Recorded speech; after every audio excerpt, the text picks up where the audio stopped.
to the Blemmings Lab. Today we have a fantastic lineup, and I'm delighted to introduce our first speaker in this channel today. Jordan Neathie will be talking to us about a new type of instruction for power. Jordan is a kernel hacker working on power at IBM's Linux Technology Center. When not working on Linux, he likes to tinker with Forth and Plan 9. Over to you, Jordan. Thank you very much. Great. So, hi everyone. So, yes, that's right. I'm Jordan, and I work at OzLabs in IBM Canberra. And what I do is work on the Linux kernel, in particular on the Power architecture. And so, what I'm going to be talking about today is a change to the Power, or PowerPC, as you might know it, architecture, which is the introduction of a new type of instructions called prefixed instructions, and the process of supporting those in the kernel. We will look at what prefixed instructions are and what problems it is that they help to solve for Power. Then we will have a think about how the kernel will need to accommodate them. Finally, we will look at how the mailing list shapes the form that these changes take. So, please bear with me. When I talk about the kernel, I normally mean the architecture-specific parts to Power. And when I talk about the mailing list, I mean the PowerPC mailing list.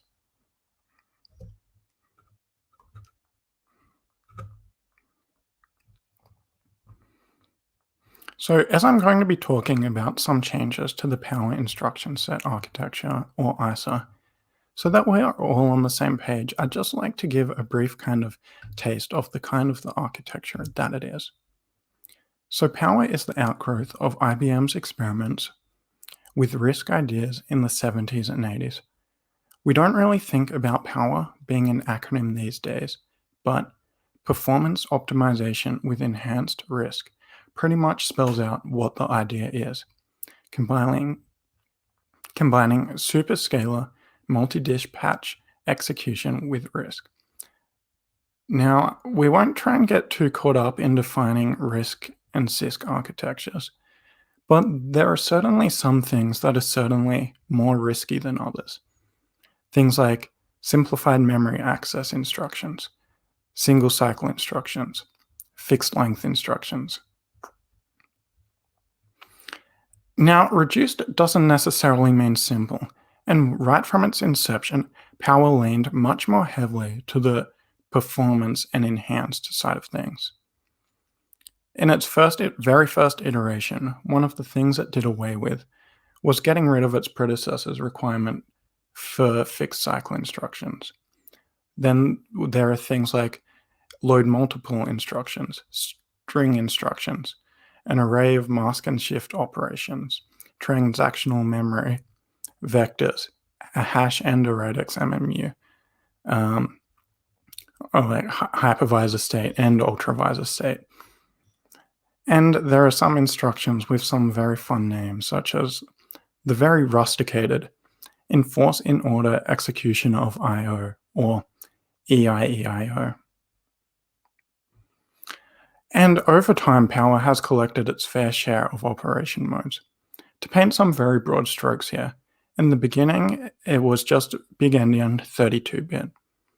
Then the PowerPC revision, which some of you might be more familiar with this name, this introduced an optional 64-bit mode.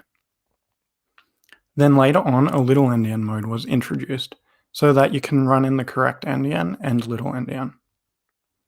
Something that is important to note is that both the 32-bit, 64-bit, and the endianness, both endiannesses, still continue to be used and need to be supported by the kernel. So, and now the latest revision of the ISA is this. We're up to ISA version 3.1, which is implemented in the forthcoming Power 10 release. So hopefully that at least gives you a bit of a feel for Power. And so now that we have a feel for the kind of richness that Power has, then you can see why one day you might reach the limit of what can be done with a fixed-sized 32-bit instruction. So there has been some experiments in Power with denser encoding a la ARM's thumb mode, but we won't really go into that. And so there are kind of two problems that you run into. Not enough opcode space for adding instructions, and the need to encode more information into an instruction than can physically fit. So Power 10 provides an answer to these troubles with a whole new type of instructions, the so-called prefixed instructions. Whereas instructions had always been 4 bytes, which is word length and an unsigned int and U32, now there are instructions that are double as long. And they're composed of a word length prefix followed by a word length suffix. To give a motivating example of why add prefixed instructions, we'll take a look at a problem that they can help solve for the GNU toolchain on Power. So what we have over here are just some normal load instructions, which probably look pretty familiar from any architecture. So you can see we have our 32-bit long instruction with an opcode here, then registers encoded here and here, and then embedded in the instruction, a 16-bit offset. And so what's going to happen is the address in RA will get the offset added to it. Then the word from that address will be loaded into RT. And so as we were saying, a word is 32 bits.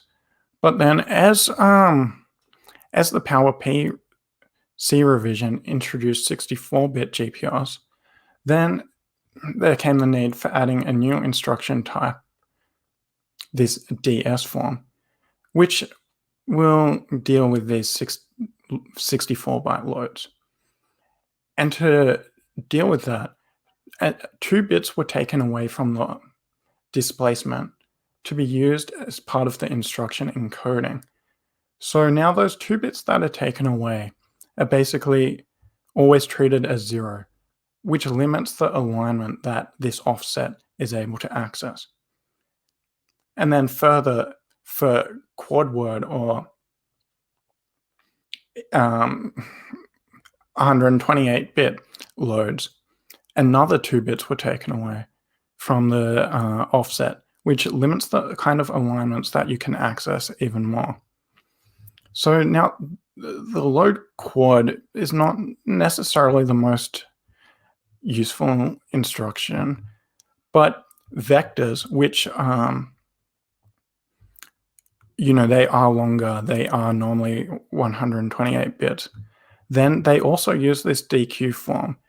And then the DQ form starts to look pretty useful. But just keep in mind that those bits taken away from the alignment of the address, those bits taken away affect the alignments that you're going to be able to use. And so, in particular, to have a look at the kind of problems that this can cause for the toolchain, maintaining that quad word alignment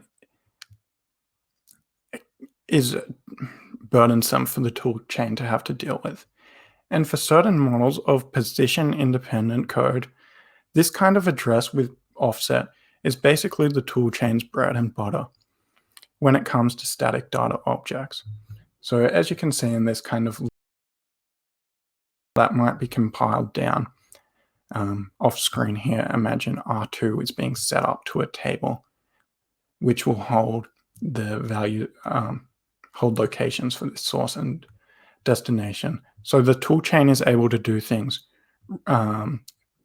relative to that using the offsets.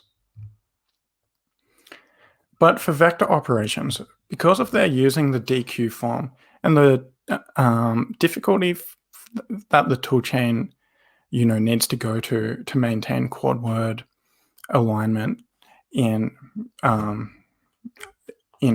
or the TOC, then this kind of form cannot really easily be used for vectors. And so you have to kind of do it another way.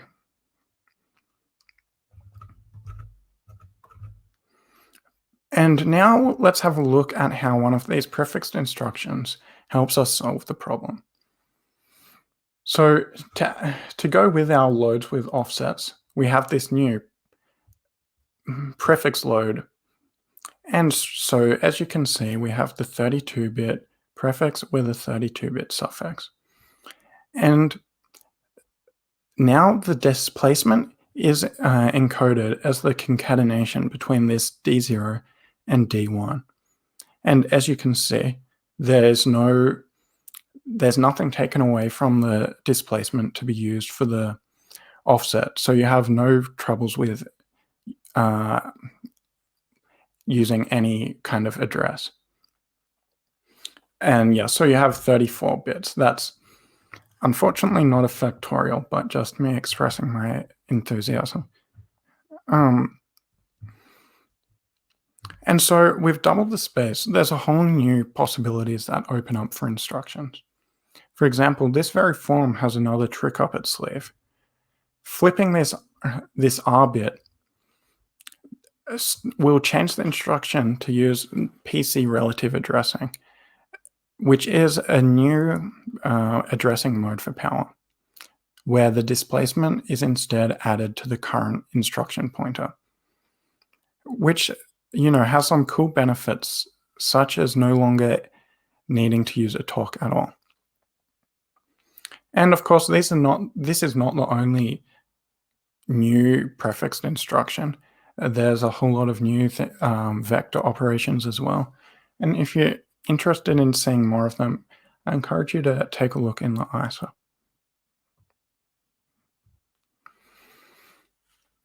So whilst Power now has variable length instructions, it is still very much less freeform than something like x86. The instructions can only be word or double length, and further to that, all of the prefixes share this unique opcode of 1, so that if you see that, then you always know that there's going to be a suffix following. Of course, nothing costs nothing, and there are some restrictions that these new prefix instructions bring with them in the hardware. So you cannot have a prefixed instruction that straddles a 64-byte boundary, for example. So for more information about how exactly these changes benefit and affect the toolchain, there's a great talk given by Mike Meisner and Bill Schmidt that I shall have a link for in the final slide, if you'd like to check that out.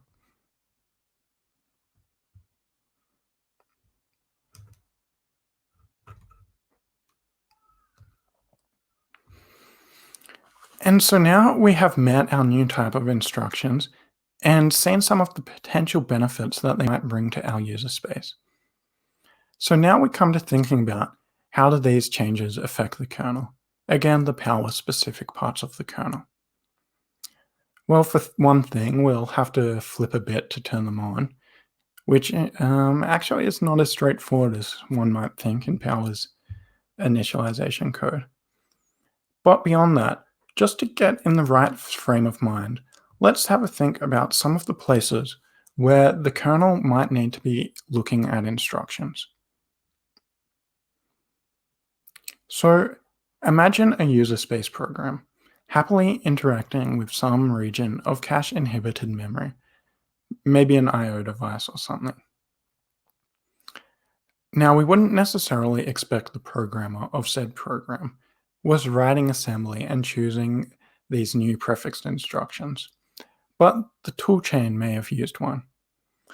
And so something about Power is that an instruction doing an unaligned access to a cache-inhibited location will trigger an exception. So that means we'll jump to an exception vector and switch to supervisor mode. And we're then in the kernel. We would still like the user to be able to perform this load, so the kernel then reads in the instruction at the current instruction pointer, analyzes it, and if it can, emulates it before returning back to the user without them ever knowing what had happened. If the talk about kernel self-tests on Saturday got you interested, you might be interested to know that there's a self-test for Power that in fact does this very task.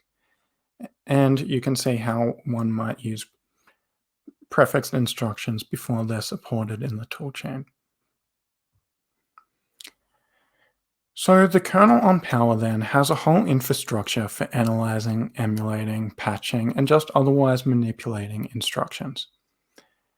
And so in all of this, we have just been able to treat instructions as a regular old unsigned int U32.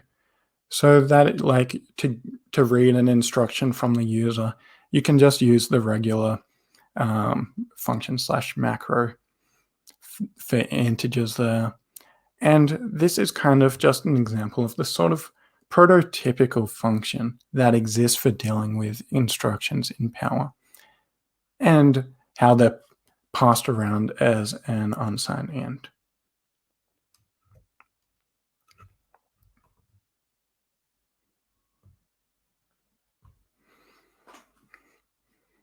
So it's not just emulating instructions for the user space that the kernel needs to use this infrastructure.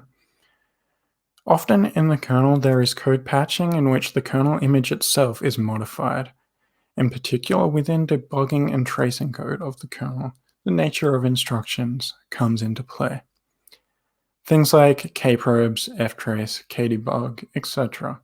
These are architecture-independent features of the kernel, but it's up to each architecture to fill in their low-level nuts and bolts. So take kprobes, for example, in which you can attach a callback that will be triggered in response to a kernel address being executed. You'll patch in a trap at that address.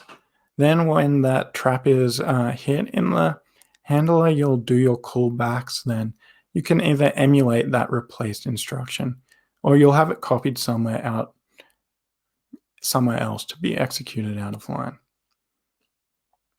And so you can see how the specific nature of instructions in an architecture are important when it comes to this sort of thing. And so the kprobes provides this sort of struct and some helper functions that you can fill in so that each architecture can suit things to their own requirements. And of course, Power also has some of its own specific stuff, like its debugger Xmon.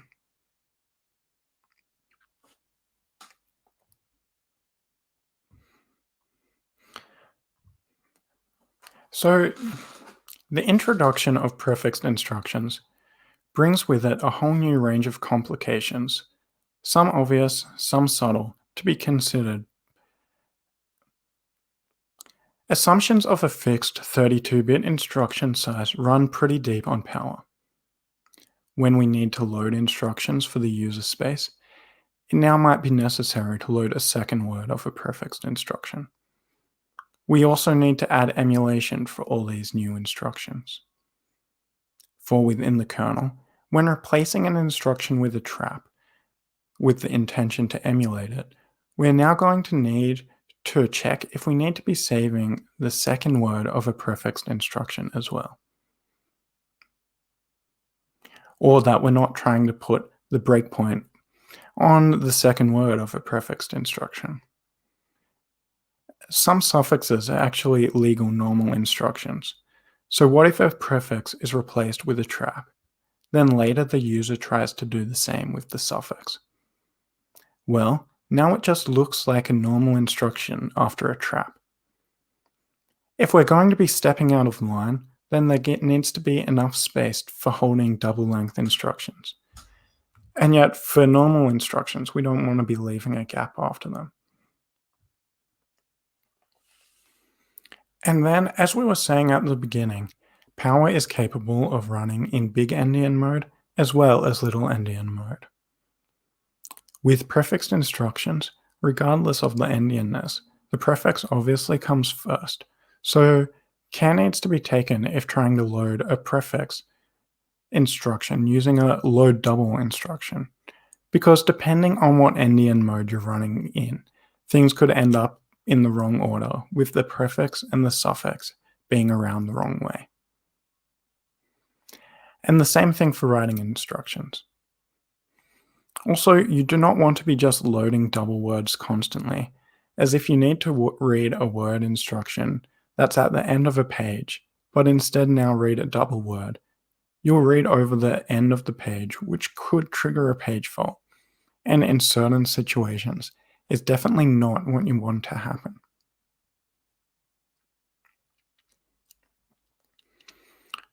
And so for executing out of line, now the location that is used will need to obey the alignment restrictions of the prefixed instructions and about not crossing 64-byte boundaries. Otherwise, you'll get an exception when it comes time to actually trying to step it. Or you want to skip an instruction. Normally, we just add +4 to the instruction pointer. But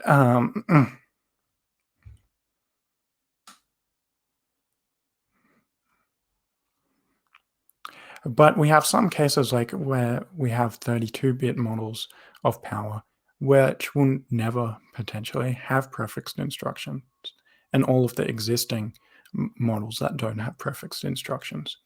We don't want to have any changes in the kernel to negatively impact such machines.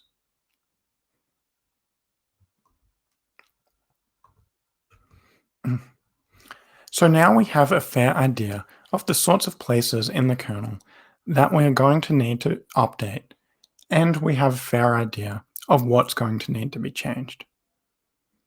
But the question still remains of how are we going to make the changes?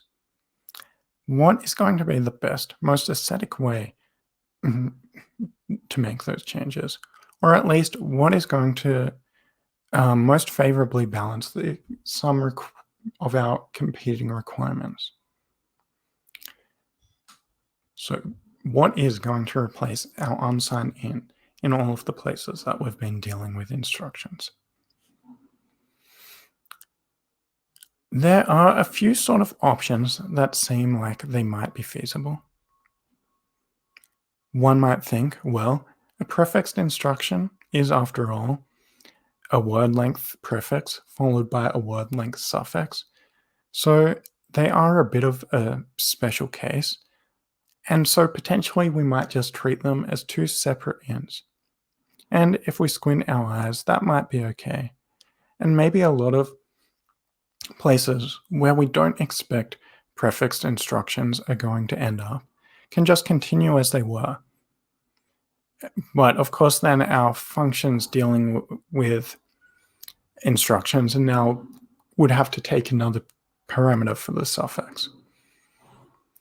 And it does seem to miss the fact that, in fact, there is a deeper connection here between the prefix and the suffix. So another way to look at things might be to say, well, we now have doubled the length of instruction, so why not go from an unsigned int to an unsigned long or a U64? But it does seem that that could potentially lead to some problems with the issues we were talking about, with the fact that it's not really an unsigned long in regards to endianness.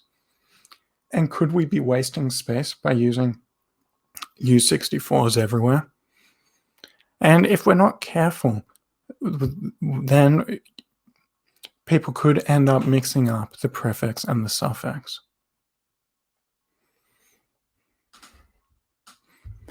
Or what about maybe using a derived type? Our instructions do now seem to be something of a sum. Could a union be useful? There is some precedent in the kernel for using derived types for ints that should not be used directly. Things like page table types, where we have things like pmd/_t, where structs are used to wrap an integer to stop it being directly used incorrectly. So I tossed and turned about how to proceed here and tried to theorycraft what was going to be the best option and bounced ideas off colleagues with thanks to Alistair Popple.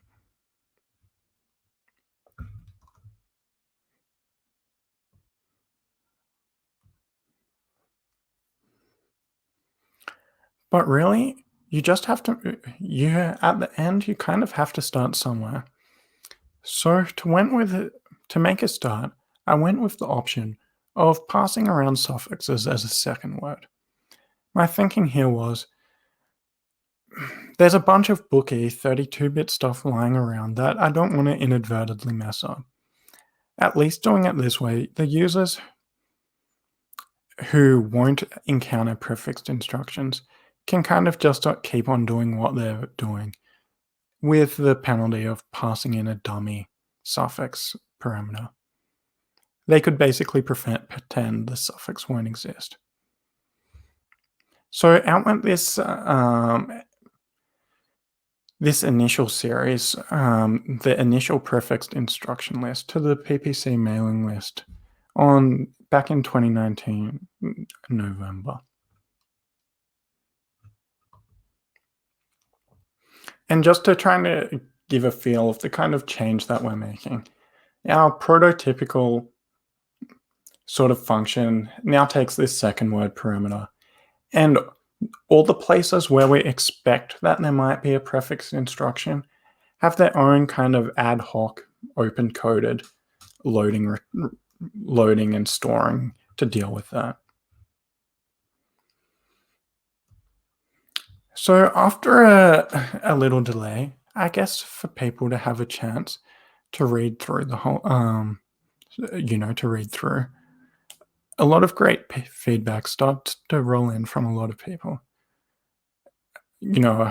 Things from tips, little pointers, testing, all the way from typos through to letting me know that I had once again broken compiling on 32-bit PPC. Now, however, there's one comment, as much as I suppose it shouldn't have surprised me, it did shock me in that how straight away they got to the heart of the issue.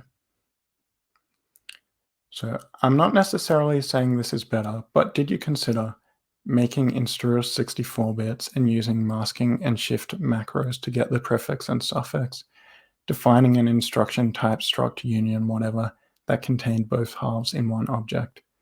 I'm just happy to be told that it ends up being way, way uglier, worse, etc. But I thought I would ask. So this hit the nail right on the head.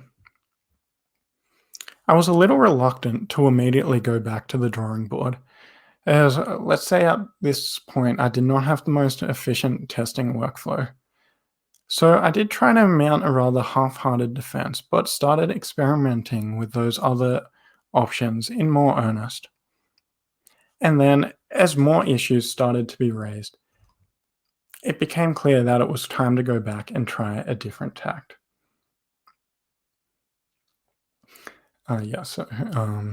Not to single out this hunk or this patch even, but what you reckon about adding an instruction data type and then using that in all these call sites, rather than adding an extra arg or doing the extra copy manually in each place depending on the prefix. And it is pretty, and it kind of, this makes sense.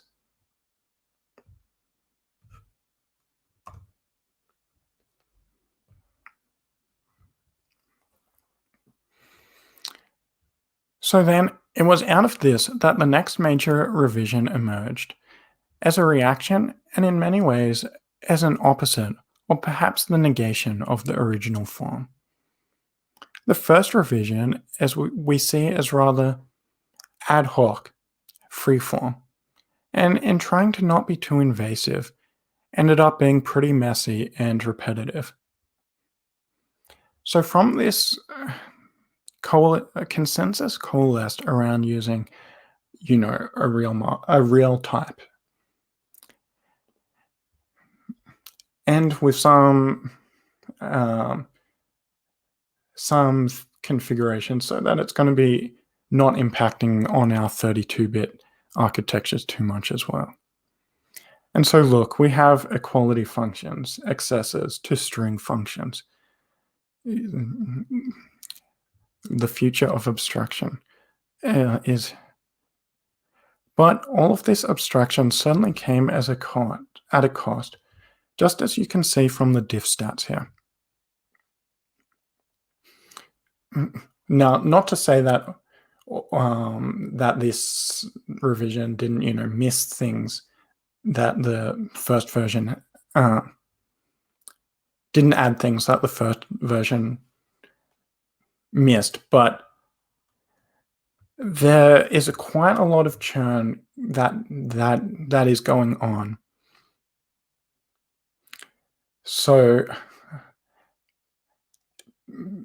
just due to the kind of nature of derived types compared to using them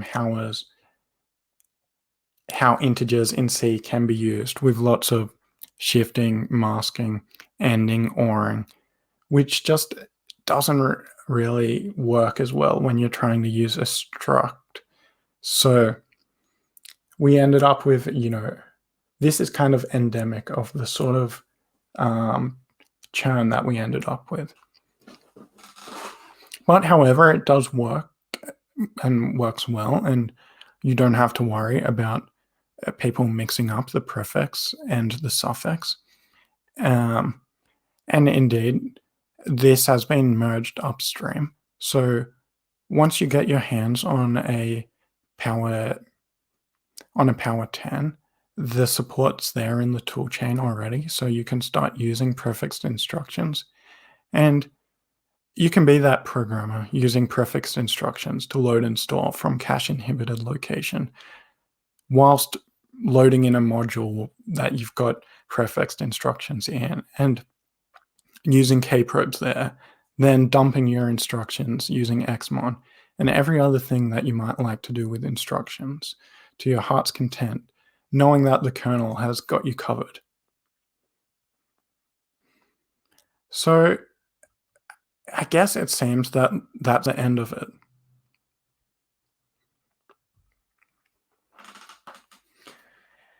However, the question of who will supervise the supervisor is not one that ever caused too much concern for computer engineers.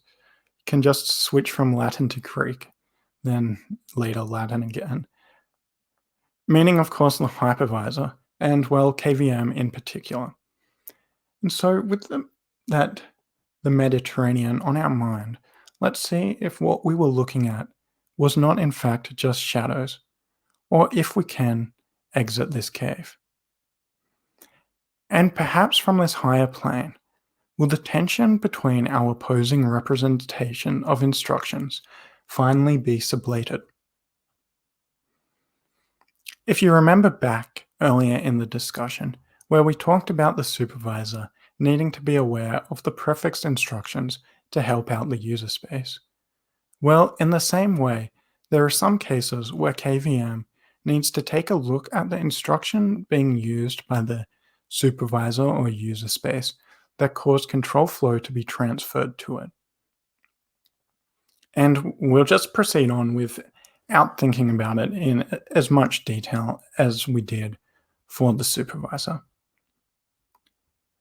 So thinking about this, I sent out a new series to the KVM mailing list to start using our new struct PPC inst type.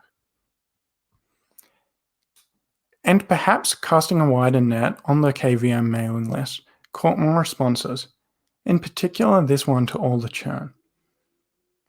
How would it be to do something like typedef unsigned long PPC inst t? So it's 32 bits on the 32-bit platforms and 64 bits on the 64-bit platform, and use that instead. In particular, it would avoid a lot of the churn. Again, I was shocked. Had we come so far only to end up back where we had started? And yet, of course, it's hard to argue against these reasons. Probably I'd been charging at windmills with over-imagined dangers of confusing the suffix and the prefix, or at least the messiness was not worth it. So no, this was not the start, but the sublation.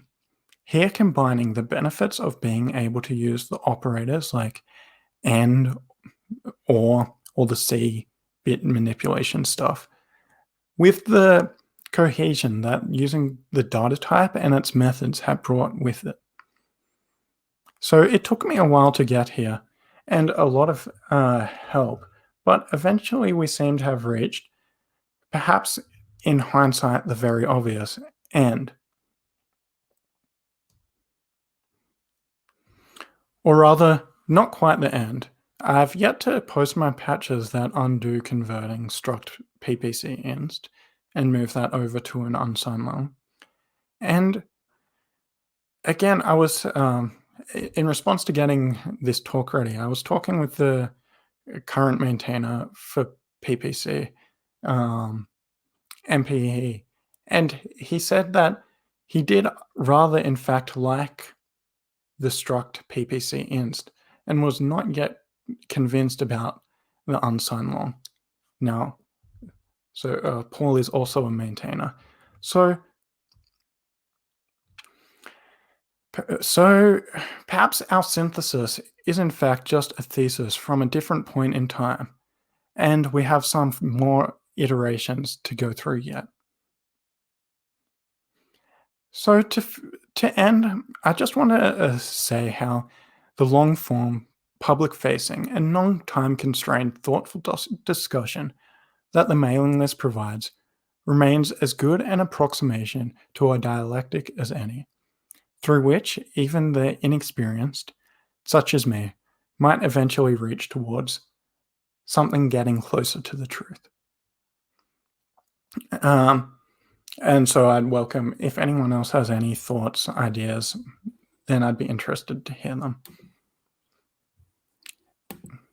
Wonderful. Well, thank you so much for the talk. There's a lot in there to consider. While we're just waiting for a few more comments or questions to come in, what do you think will be your next steps?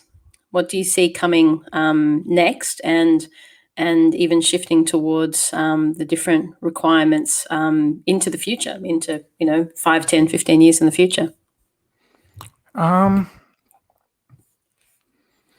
Well, so that the next thing I guess will be to get those KVM patches going, then looking very far into the future. A bit hard to say, but well, Power has its new open implementation microwatt in VHDL, which does not have prefixed instructions yet. So perhaps adding those there could be something. If someone doesn't want to wait to get their hands on a Power 10 to try these new instructions out. Okay. We haven't really got a lot. There's been some good conversation on the chat, but we don't have any questions specifically that have come up yet. Sure. So is there anything else that you want to share for people who are interested in joining in the conversation? How can they do so? On the PPC, like the PowerPC Linux mailing list, is where this conversation sort of happens, and I just forgot to put this slide up, but there's those links I was talking about if anyone wants to get some more information. Fantastic. But yeah, that's about it. So if there's no questions, then yeah, that's it. Okay, we do have one. We've got one question just come in. Have you found that there's a lot of hidden cases in the 32-bit instruction assumption? Yes, that is one of the things that's kind of is to try and think about all the places where someone's, just because when you're using an unsigned int for instruction, it's very hard to, just know at a glance, was this meant to be an instruction or was this some other something else that was just using that unsigned int? And then, like a lot of places where just adding 4 to advance the instruction pointer because, well, Power always had and always will have a 4-byte long instruction. So yes, there's a lot of cases where it's easy to miss things, and there probably still are some that have been missed. Okay, wonderful. I don't think we have any other questions right now. So what I'm going to do is I might close there. So thank you so much for the talk. Really appreciate it. There is, just for everyone, the Blemmings Labs post-talk Q&A channel on Venulus. So if you do want to go there to have any follow-up conversation, then you'll be able to join with speakers from throughout throughout the couple of days. And so you wouldn't mind taking any extra questions there, would you? No, of course. Fantastic. All right, then, everyone. Well, let's finish up just a couple of minutes early for this session. The next session starts at 11:40, and it will be Peter Chubb talking about "It's Not Down in the Noise," and that will be a really interesting one. So we'll leave it there. And thank you again so much for the talk, and speak to you all soon.